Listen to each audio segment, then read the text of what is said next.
नमस्कार, मैं हूँ ऋचा अनिरुद्ध और हमारी इस खास सीरीज बातें दिल की में आप सबका एक बार फिर से स्वागत है। ये खास सीरीज इमोशनल वेलनेस और मेंटल हेल्थ को ध्यान में रखकर तैयार की गई है और इसे तैयार किया है स्लीपवेल फाउंडेशन और संजीवनी सोसाइटी फॉर मेंटल हेल्थ ने। बहुत सारे टॉपिक्स पर हम लगातार बात कर रहे हैं, ऐसे टॉपिक्स जो कई बार सुनने में तो छोटे या बड़े आम से लगते हैं, लेकिन वो हमारी जिंदगी से बहुत गहरा ताल्लुक रखते हैं और खासकर हमारी मेंटल हेल्थ, हमारी इमोशनल वेलनेस से। पिछले एपिसोड में हमने बात की थी एंगर की, क्रोध की, और कैसे हम उससे डील करें, कैसे उसको मैनेज करें। और आज एक और बहुत ही इंपॉर्टेंट इश्यू पर हम बात करने जा रहे हैं और वो है रिलेशनशिप्स, हमारे रिश्ते। क्योंकि हमारी जिंदगी में कई बार बहुत सारा गुस्सा या तनाव, स्ट्रेस हमारे रिश्तों की वजह से भी हो सकता है, अगर हमें उन्हें ठीक से हैंडल करना, डील करना ना आता हो। तो रिलेशनशिप्स के बारे में आज बात करने के लिए मेरे साथ जुड़ रही हैं संजीवनी की वॉलंटियर काउंसलर ममता जी। ममता जी, सबसे पहले तो समझना चाहेंगे रिश्ते क्या हैं और क्यों इतने जरूरी हैं हमारी जिंदगी में। तो सबसे पहले तो ये समझ बहुत जरूरी है कि रिश्ते बेहद जरूरी हैं, और चाहे हम उसको माने कि नहीं, पर हमारा पूरा अस्तित्व ही रिश्तों से जुड़ा हुआ है। तो कुछ रिश्ते तो ऐसे हैं जिनकी की हमें जानकारी भी नहीं होती। जैसे अगर मैं कहूँ कि दिल्ली की हवा से आपका रिश्ता है कि नहीं, तो ऐसा लगेगा कितनी बेतुकी सी बात है। लेकिन अगर दिल्ली की हवा साफ नहीं है तो हमारी सेहत साफ नहीं है। सो इवन अपने वातावरण से भी हमारा रिश्ता है, और हमारे समाज से, हमारे परिवार से, हर एक से हमारा रिश्ता है। और कई बार हम ये सोचते हैं रिश्ते की जब हम बात कर रहे हैं तो आजकल इंग्लिश में वर्ड रिलेशनशिप यूज होता है सिर्फ एक बॉय गर्ल के रिश्ते के बारे में, पर असल में रिश्ता तो माँ बाप से शुरू होता है, फिर भाई बहन, पति पत्नी, फिर अपने बच्चे। तो रिश्ता तो हर जगह जहाँ हम सोच भी नहीं सकते हैं हमने रिश्ते बनाए हुए हैं। और सबसे अहम रिश्ता, एक जिसकी तरफ हमारा गौर सबसे कम रहता है, वो है जो हमारा स्वयं से रिश्ता है। तो रिश्ते बहुत जरूरी हैं हमारी जिंदगी में, लेकिन जितने जरूरी और नेचुरल हैं उतने ही वो नेचुरली स्वाभाविक तौर पे नहीं पनपते हैं। उनकी अपना एक वजूद होता है, अपना अस्तित्व होता है। तो अस्तित्व का क्या मतलब है कि जो मेरा आपका रिश्ता है उसमें एक तो आप हैं, यू, तुम, एक मैं हूं, आई, और जो रिश्ता है वो वी है, हम दोनों से अलग एक तीसरा वजूद। तो वो जो वी है वो बन जाता है, रिश्ता जो है एक अपने आप में एक तीसरी चीज बन जाता है। तो उसकी अहमियत बहुत है। तो हमको ये देखना पड़ता है कि जहाँ रिश्ते के जो दो पात्र हैं वो तो उसमें रहें, मतलब स्वस्थ रहें और उनका अपना वजूद हो, लेकिन जो रिश्ता है वो भी किसी तरह से स्ट्रॉन्ग बनता जाए। तो ये जो दोनों पात्र हैं इनको उस तीसरे का ध्यान रखना पड़ता है। तो यूं तो हम अपने जीवन में ऐसा बहुत कुछ कर रहे होते हैं, लेकिन ऐसे मैं कहूंगी तो लगेगा पता नहीं क्या अनोखी बात मैं कर रही हूँ।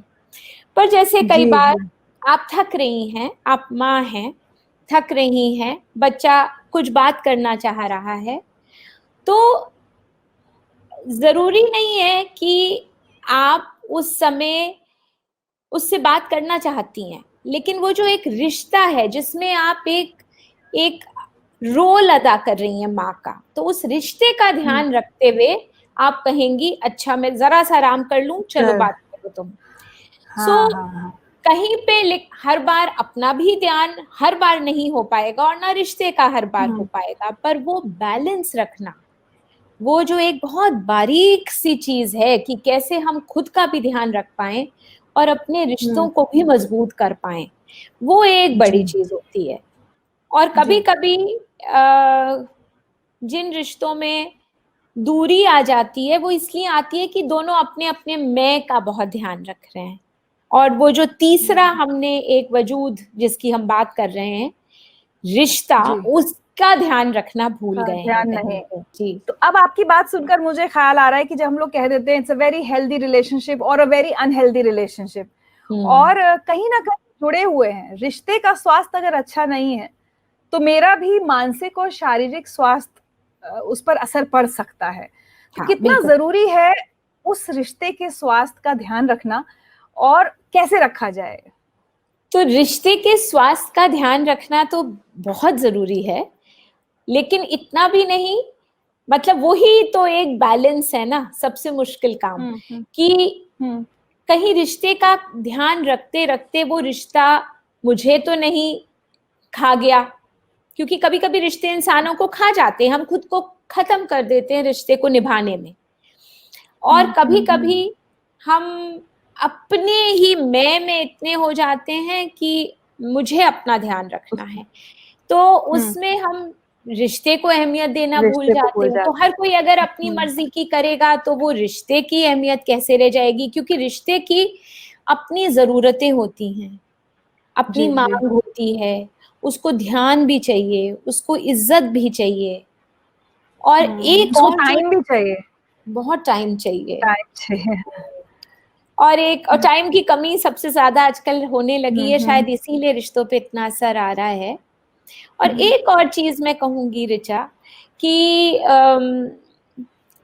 एक चीज है जिससे हम लोग बहुत घबराते हैं, वो है कोई भी किस्म की गंदगी को देखना। लेकिन रिश्ते को अगर हम कह रहे हैं कि वो ऑलमोस्ट एक जीवित चीज है जो ग्रो करती है और मतलब मरती है, पनपती है, बढ़ती है, घायल होती है, तो फिर उसमें कुछ निकलता भी है जिसको कॉन्स्टेंटली साफ करना पड़ेगा। तो वो जो एक चैनल है, वो जो एक जरिया है, वो खुला रहना चाहिए। मतलब उसको अगर हम कंपेयर करें कि एक बारिश का मौसम है, घर की नाली जैसे अगर खुली नहीं होगी तो कितना नुकसान जमा होगा, हो जाए, जमा हो जाएगा। तो इसी तरह रिश्ते में भी अगर नाराजगी है और गलतफहमी है, अगर वो कहीं पे एक स्वस्थ तरीके से, शांत तरीके से निकलने का उसको मौका नहीं मिल रहा, तो वो जमा होएगा और रिश्ते पे कितना उसका नुकसान आएगा। तो वो ध्यान रखना बहुत जरूरी है कि कैसे हम इस कम्युनिकेशन को भी बनाए रखें, और अपनी जो भी फीलिंग्स हैं, जो हमारी भावनाएं हैं, उनको सही तरह से हम व्यक्त कैसे करते रहते हैं, और अपना और अपने रिश्ते का, दोनों का हम कैसे ध्यान रख सकते हैं। अब इसमें मैं आपसे एक तरह से कहें तो कंपैरिजन अगर पूछूं ममता जी, पुरानी पीढ़ियां, हमारे बड़े लोग हमेशा रिश्तों को ज्यादा ऊपर रखते थे। भाई पति पत्नी में नहीं बन रही, कोई बात नहीं, निभाओ, शादी की है तो निभाओ। या माता पिता और बच्चों में भी अगर कोई अनबन होती थी, लेकिन हमेशा एक ये रहता था कि नहीं, वो आपके बड़े हैं, आपको निभाना है। रिश्तेदारों के साथ भी हर चीज में निभाने को, चाहे आप थोड़ा परेशान हो जाएं, थोड़ा घुट लें, सह लें, लेकिन निभाइए। और अब वही आज की जो जनरेशन है उसके साथ वो बहुत बड़ा फर्क आ गया है कि लोग कहते हैं मूव ऑन, नहीं निभ रही तो छोड़ दो। इसीलिए हम देख रहे हैं इतने डिवोर्सेस भी बढ़ रहे हैं किसी भी रिश्ते में। लोग अब बहुत इंडिपेंडेंट थिंकिंग वाले हो गए। आपकी एज अ काउंसलर क्या सोच है इन दोनों एकदम जो फर्क चीजें हैं इनको लेकर? तो एक तो मैं थोड़ा सा एक फर्क बताती हूँ कि भावना और रिश्ते दो अलग चीज होते हैं, और हम अक्सर उनको एक समझ के आगे चलते हैं। तो जैसे दो भाइयों में प्रेम की भावना हो सकती है, लेकिन रिश्ता खराब हो सकता है। तो काम सिर्फ रिश्ते पे करना है, हमें ये नहीं सोचना है कि रिश्ता खराब मतलब प्यार ही नहीं है। तो पहले तो ये दो बातों को हम अलग कर लें। और कई बार क्या होता है, रिश्ता अच्छा है तो उसको हम प्यार समझ लेते हैं। तो ये दो अलग चीजें हैं, एंड ये एक दूसरी ही एक्सट्रीम पे, एक दूसरी ही सीमा पे चली गई है चीज की, छोड़ो, जो ठीक नहीं लग रहा है छोड़ो। तो उन लोगों से मैं ये पूछना चाहती हूँ कि वाकई छोड़ पाते हैं क्या? मतलब वो अपने जहन का एक हिस्सा तो बन ही जाता है। इतना आसान नहीं है छोड़ पाना जितना हम सोचते हैं, लेकिन चाहे वो मन में कड़वाहट के तौर पे बना रहे और पता नहीं कहाँ कहाँ वो निकल के आए, जो हमें जानकारी भी नहीं होगी कि ये किसी रिश्ते की कड़वाहट है जो यहाँ निकल रही है, या याद या दुख के तौर पे रहे या जो भी। तो इतना आसान होता नहीं है इन चीजों से, इनको छोड़ के आगे बढ़ पाना। तो अपनी तरफ से जितना अपने अपने खुद को और रिश्ते दोनों का एक बैलेंस बना पाए और संभाल पाए, मतलब जो खुद है वो जरूरी है, क्योंकि मैं खुद जो हूँ, मैं हर सब रिश्तों के बीच एक धुरी की तरह हूँ ना, तो जिससे भी रिश्ता है उसमें मैं तो हुई, चाहे वो एक्सेस पॉइंट, एक्सेस, हाँ बिल्कुल, तो वो तो है ही। तो इसलिए मेरा सेंटर्ड होना, अपने आप को जानना और अपनी फीलिंग्स को जानना, मेरी क्या क्या चीज़ें हैं जो मेरे लिए इम्पोर्टेंट हैं, बहुत ज़रूरी हैं, वो सब जानते हुए और फिर रिश्ते पे पूरी मेहनत करना। अगर उसमें ये लग रहा है कि कोई चीज़ ऐसी है जो बिल्कुल मेरे लिए असहनीय है और मेरे आत्मसम्मान को ठेस पहुंच रही है और लगातार पहुंच रही है, तो आप छोड़ के आगे बढ़ें, उसको कहेंगे कि हाँ भाई हिम्मत है और एक सोच है। लेकिन हिम्मत का मतलब सिर्फ छोड़ना नहीं है ना। दोनों ही एक्सट्रीम गलत है कि या तो मैं सिर्फ अपने बारे में सोचती रहूं या सिर्फ रिश्ते के बारे में सोचती रहूं। कहीं ना कहीं दोनों चीजों का बैलेंस, और जैसा आपने कहा कि वो एक कम्युनिकेशन, एक संवाद जिसकी हम शुरू से बात कर रहे हैं, कि अगर संवाद होता रहे रिश्तों के बीच, तो मुझे लगता है कि हेल्दी रिलेशनशिप मेंटेन करने में आसानी हो सकती है। अगर एक पौधे की तरह मान लें एक रिश्ते को जी, तो आपके हिसाब से उसका खाद पानी क्या क्या होता है? तो रिश्तों का खाद पानी, जैसे आप कह रही हैं ऋचा, वो है कि एक स्वस्थ रिश्ते में 4 चीजें मौजूद होनी चाहिए। एक, पहली चीज कि क्या हमको रिश्ते में देना आता है,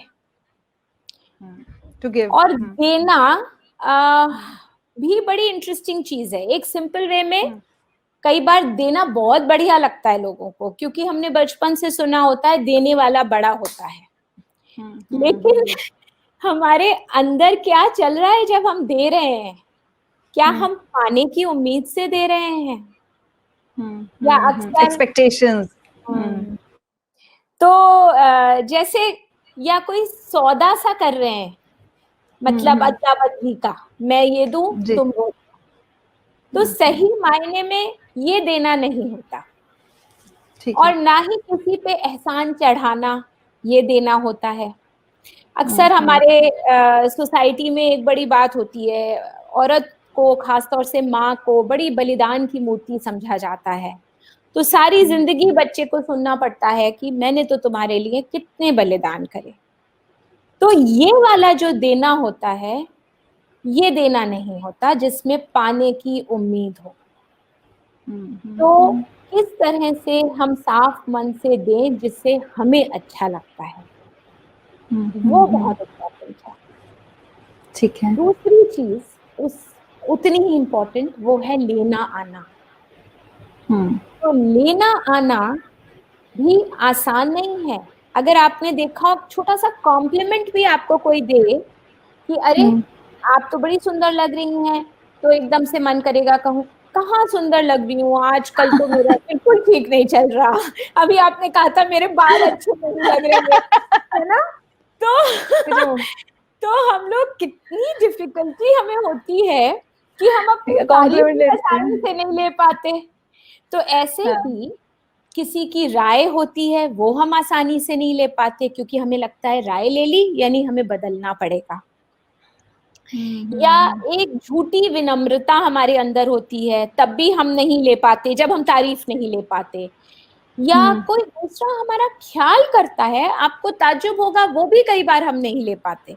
अगर आप किसी से कहें थकी भी लग रही हो, आराम करना चाहोगी क्या, तो एकदम से नहीं नहीं मैं बिल्कुल ठीक, तो कहीं पे वो एक जैसे रेजिस्टेंस होती है, करीब आने का से एक घबराहट जो होती है, तो हम किसी का ख्याल और प्यार भी आसानी से नहीं ले पाते। और लेने का मतलब हमारे जहन में होता है कि हम कहीं पे एहसान ले रहे हैं क्या, या हम निर्भरता किसी के ऊपर हमारी आ रही है अगर हम ले रहे हैं, तो लेना भी आसान नहीं होता। तो जितना ग्रेसफुली और कायदे से हम ले पाएंगे, उतना ही देने वाला भी संतुष्ट महसूस करेगा। तो ये देना आना, लेना आना, ये रिश्तों को स्वस्थ करने के लिए बहुत जरूरी है। और इसी तरह दो और चीज है, तो एक है मांगना और एक है मना करना। तो हम पहले मांगना की बात करते हैं। तो मांगना तो हम सबको पता है बड़ा मुश्किल काम है, क्योंकि एक वही बचपन की सोच सुना होता है, बिना मांगे मोती मिले, मांगे मिले न भीख, या मांगने वाले का हमेशा छोटा ही होता है दर्जा। तो और दूसरा ये होता है एक मना होने का डर, इसलिए भी हम नहीं मांगना चाहते। और हमसे कोई अगर मांगे तो हमें मना करने में एक अपराध बोध होता है। तो ये मांगना एक कितनी मुश्किल चीज हो जाती है। लेकिन मांगने के भी कुछ नियम हैं कि हम जब किसी से मांगे तो आदेश ना दें कि ये तो मुझे चाहिए, तुम्हें अपना वक्त तो मुझे देना ही पड़ेगा, या शिकायत, तुम्हारे पास तो मेरे लिए कोई टाइम ही नहीं। एक और चीज कि जब हम किसी से मांग रहे हैं तो हमें तैयार रहना चाहिए कि उसके पास मना करने का हक है, नहीं करने का हक है। तो इस तरह से मांगने के भी नियम होते हैं। चौथी और फाइनल चीज जो एक रिश्ते को मजबूत करती है, वो है जब हमें मना करना आता है, या दो जने जो रिश्ते का हिस्सा हैं दोनों को मना करना आए तो वो रिश्ता स्वस्थ है। पर ये इतना मुश्किल काम है, क्योंकि मना नहीं कर पाते, बहुत मुश्किल काम है। और जितनी तकलीफ हमें ना सुनने में होती है, उतनी ही दिक्कत होगी हमें ना कहने में, क्योंकि पूरे समय लगता है सामने वाला बुरा मान जाएगा, ऐसा हो जाएगा, ये हमसे नाराज हो जाएगा, बात नहीं करेगा, वो सब थॉट होता है। बट असल में मना कर पाना एक बहुत ही पावरफुल, एक बहुत ही शक्तिशाली टूल है। क्योंकि जब हम मना कर रहे हैं तो और उसको हम कायदे से, तरीके से व्यक्त कर पा रहे हैं, तो असल में बहुत सच्चाई का हम वो दे रहे हैं, मतलब एक प्रदर्शन कर रहे हैं जिसमें हम ऑनेस्टी है, और उसमें कभी हम शायद अपने आप को अहमियत दे पा रहे हैं बजाय अपने डरों के कि क्या कहेंगे, क्या लगेगा। तो अगर हम मना कर पा रहे हैं तो वो एक निशानी है कि हमारा खुद से जो रिश्ता है उसमें हम खुद को ये अहमियत देते हैं कि हमारे लिए जो सही है वो हम कर पाते हैं। पर ये मुश्किल है। ये चारों चीजें, देना, लेना, मांगना और मना करना, अगर एक रिश्ते में जो भी दो लोग हैं वो अगर दोनों कर पाए तो रिश्ता बहुत अच्छा हो सकता है, और बहुत बैलेंस्ड और बहुत स्वस्थ। और एक और चीज जो रिश्ते में बहुत इंपॉर्टेंट है वो है कि थोड़ी फ्लेक्सिबिलिटी होनी चाहिए, बदलाव की गुंजाइश की। मतलब थोड़ा इधर उधर अपनी एक बिल्कुल सोच के हिसाब से नहीं चल पाते, थोड़ा सा बदलने की गुंजाइश होनी पड़ेगी, और वो दोनों की तरफ से होनी चाहिए, मुझे लगता है। जी बिल्कुल बिल्कुल। अभी तक हमने इंडिविजुअल रिश्तों की बात की ममता जी, बट कई बार मुझे लगता है एक पूरी यूनिट का भी रिश्ता होता है, एक परिवार का रिश्ता एक दूसरे परिवार के साथ। जी इस तरह से जैसे होता है ना, तो इनको क्या आप एक अलग उसमें रखेंगी कैटेगरी में, इनको निभाने का तरीका, इनमें एक बैलेंस ढूंढने का तरीका? तो इसमें आप बिल्कुल ठीक कह रही हैं ऋचा, क्योंकि हिंदुस्तान में तो वैसे भी बहुत ज्यादा सब कुछ पारिवारिक ही होता है, पारिवारिक और फिर कहें सामाजिक, कि ना केवल परिवार से रिश्ता बल्कि समाज का हिस्सा है हम। तो वो काफी एक पेचीदा सी चीज है, क्योंकि आप एक दूसरे से दो जने फिर भी निमट लें, पर जब वो एक पूरा एक फैमिली, एक सिस्टम का यूनिट हिस्सा है, इन्वॉल्व हो हाँ, जाता है। तो थोड़ा मुश्किल तो है। और उसमें सबसे बड़ी चीज जो कई बार आती है आड़े, वो है कि हमारी उम्मीदें क्या हैं, हमारे एक्सपेक्टेशंस क्या हैं। वो हमारे रिश्तों का आधार होती है। तो जैसे एज अ ग्रुप हम लोग सोचते हैं कि फ्रेंड से ये उम्मीद है, या मायके से ये उम्मीद है, या मेरी फैमिली से मेरी ये उम्मीद है, तो वो हम एक ग्रुप कर देते हैं और उसमें इंडिविजुअल्स इंपॉर्टेंट नहीं रह जाते हैं। तो उसमें वो जो किरदार निभा रहे हैं वो इम्पोर्टेंट हो जाता है। तो जैसे मैं अगर कहूँ कि मैंने अगर एक जैसे पत्नी का मुखौटा पहन लिया, तो मेरे से जो उम्मीदें हैं वो मेरे इस किरदार से हैं, ना कि ममता से। तो हो सकता है एज ममता मुझे बहुत ज्यादा बात करने का शौक नहीं है, लेकिन अगर किसी की अपनी पत्नी से ये उम्मीद है कि भाई हंसमुख हो, चुलबुली हो, बातूनी हो, अब वो मेरे अपने व्यक्तित्व से मैच ही नहीं कर रहा। तो कई बार हमारे जो एक्सपेक्टेशंस होते हैं वो हमारे उस किरदार से होते हैं जो अब हम निभा रहे हैं। जैसे ऑलमोस्ट कि हमने एक मुखौटा लगाया है और आप उस मुखौटे से अपनी उम्मीदें सारी पूरी करना चाह रहे हैं, और वो कई बार पूरी नहीं हो पाती, और वो नहीं हो पाती क्योंकि आप उस इंसान की असलियत के हिसाब से नहीं अपने उम्मीदें रख रहे हैं ना। आपकी उम्मीद उस रोल से है जो वो निभा रहा है इंसान। जी, तो आपकी बातों से मुझे ऐसा लग रहा है कि अगर एक हेल्दी रिलेशनशिप के आड़े अगर कोई सबसे बड़ी दिक्कत आती है तो वो हमारी एक्सपेक्टेशंस हैं कि ये मेरे साथ, मैंने इसके लिए ऐसा किया तो ये मेरे साथ ऐसा करे, इसने मेरे साथ ऐसा नहीं किया। तो क्या वही एक सबसे बड़ा बर्डन है एक हेल्दी रिलेशनशिप बैरियर है ना बन जैसे पाने के लिए? हाँ, बैरियर है। हाँ, बिल्कुल सही कह रही है ऋचा, वो तो है ही कि हमारी जो एक्सपेक्टेशंस, उम्मीदें हैं अपने रिश्तों में, वो सबसे बड़ी चीज है जो आड़े आती है। और वो हमारी जो उम्मीदें हैं उनका आधार हमारी संस्कृति भी हो सकती है। जैसे मैंने कहा, एक माँ का हमारी समाज में एक ऐसा रोल है कि भाई अगर आप ऐसी संस्कृति का हिस्सा हैं कि उसके लिए नौकरी, उसके लिए अपनी इच्छाएं, अपने शौक बाद में, बच्चा पहले, तो एक्सपेक्टेशन बच्चे में जहां पर वैसे ही आएगा ना। इसी तरह हमारी जो मान्यताएं हैं, हमारे वैल्यू सिस्टम है। अब अगर हमारा वैल्यू सिस्टम ये कहता है कि एक अच्छी बेटे को ऐसा करना चाहिए, अपने माँ बाप का ध्यान रखना चाहिए, तो वो एक्सपेक्टेशंस उस पे आ गए ना, बेस्ड हमारे वैल्यू सिस्टम पे। फिर हमारी इमोशनल नीड्स भी होती हैं, हमारी जो भावनात्मक जरूरतें हैं। तो अगर मुझे जरूरत है, मुझे अपने बचपन में मान लीजिए कि किसी ने ख्याल नहीं किया, बड़ा परिवार था, हर बच्चे का ख्याल नहीं हुआ, तो मेरा ख्याल नहीं हुआ, तो किसी ने पूछा ही कैसी हो, क्या है। तो आज जब मैं नए रिश्ते में जाऊंगी तो मैं अपने बच्चों से भी, अपने पति से भी यही उम्मीद करूंगी, मेरा ख्याल करो। तो मेरी जो इमोशनल नीड्स हैं जो पूरी नहीं हुई, उसके आधार पे मेरी उम्मीदें आगे के रिश्तों के लिए हो जाएंगी, और वो एक बोझ की तरह भी हो जाता है, बैगेज हो जाता है एक्सपेक्टेशंस का। बिल्कुल। और उनके बारे में हमें जानकारी तो होती नहीं है, तो हम बात बात पे वो शिकायतों की तरह निकलता है। और चौथी चीज जिसपे हमारी ये उम्मीदें निर्भर करती हैं वो है हमारा लालन पालन।